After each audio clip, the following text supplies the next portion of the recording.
और कितना ज्यादा हम लोगों ने रोजगार का अवसर दिया। पहले क्या हालत थी भाई, 15 साल राज किया, 10 साल तक बिहार और झारखंड एक था।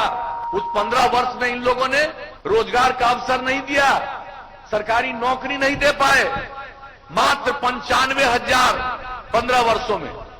जय हिंद दोस्तों, तमाम शिक्षकों, शिक्षिकाएं, शिक्षा सेवक, तालीमी मरकज, विशिष्ट शिक्षक, बीपीएससी शिक्षक, नियोजित शिक्षक, परिचारी, केआरपी, एएनएम, रसोइया, जितने भी शोषित वर्ग हैं, सभी भाई बहनों को आदाब सलाम।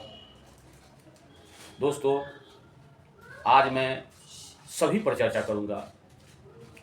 बिहार के मुख्यमंत्री सिर्फ ढंढोला पीटते हैं कि मैं 50 लाख युवाओं को रोजगार दूंगा, नौकरी दूंगा। इस संबंध में मैं कहना चाहता हूं कि माननीय मुख्यमंत्री श्री नीतीश कुमार साहब, इस बार आपको कुर्सी पर उतरना ही होगा। आपने शिक्षा सेवक, तालीमी मरकज, परिचारी, विशिष्ट परिचारी, केआरपी, एएनएम, रसोइया इत्यादि को ठगने का काम किया है। आपको माननीय मुख्यमंत्री नीतीश कुमार साहब, आपको मालूम होना चाहिए था यह देश गंगा जमुनी मोहब्बत पर चलता है और यहाँ गंगा जमुनी तहजीब है, लेकिन आप समय समय पर ऐसा उलट पुलट काम कर देते हैं। कभी इधर जाते हैं, कभी उधर जाते हैं। जिस तरह से बंदर जो है एक डाली पर चढ़ के दूसरे डाली पर जाता है, दूसरे डाली पर से तीसरे डाली पर जाता है, ऐसे नहीं कीजिए। इसीलिए आपका नाम पलटू राम हो गया है। आप अभी डबल इंजन की सरकार है, सेंट्रल में आपकी भी सरकार है। आप हमेशा माननीय मोदी जी का हेल्प करते हैं, मदद। आप बिहार को विशेष राज्य का दर्जा देते हुए माननीय प्रधानमंत्री से स्वीकृत कराते हुए जितने भी विशिष्ट शिक्षक हैं उसको सेवा में निरंतरता दे दीजिए। नियोजित शिक्षक हैं उसको एरियर दीजिए, कालबद्ध प्रोन्नति दीजिए, स्नातक ग्रेड प्रोन्नति दीजिए। और तालीमी मरकज शिक्षा सेवक हैं उसको भी परमानेंट कर दीजिए, स्कूल में समायोजन कीजिए, मानदेय दीजिए। सभी जितने भी बिहार में कर्मचारी हैं उसको समायोजन कीजिए। आपका क्या कहना है? मेरा कहना है कि हम लोग परिचारी विशिष्ट के लिए यहाँ पे धरना 25/1/2025 से बैठे हुए हैं और लगातार हम लोग दिन रात यहाँ ठंडी में भी दिन गुजारे हैं।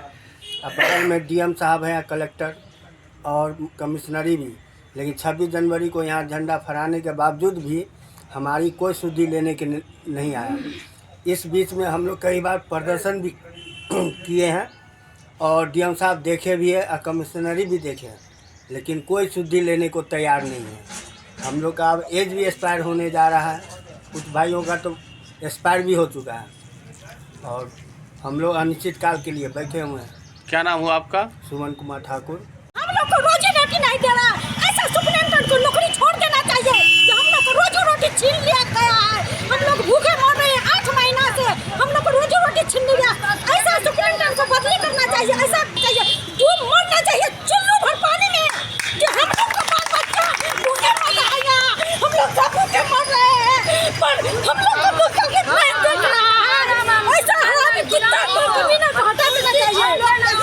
इसको लगा मेरा बाप का राज है, हम ही रहेंगे। अब ये सब हरामी को आग लगाने को ऐसा बोलिए इसका जिम्मेदार होगा सुप्रीम कोर्ट, पुलिस भटवाड़ा बाबू होगा।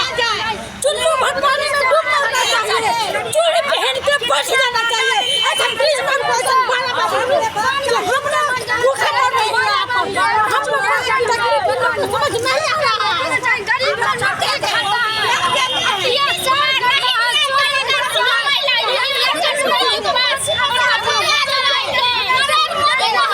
वही मुल्क तरक्की करता है जिस मुल्क में उस्तादों की, टीचर की, शिक्षक की इज्जत होती है।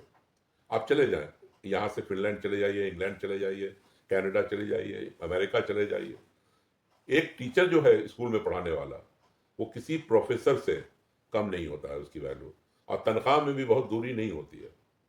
यहाँ तो लगता यह है कि हम टीचर को अगर पैसा दे रहे हैं तो उस पर एहसान कर रहे हैं।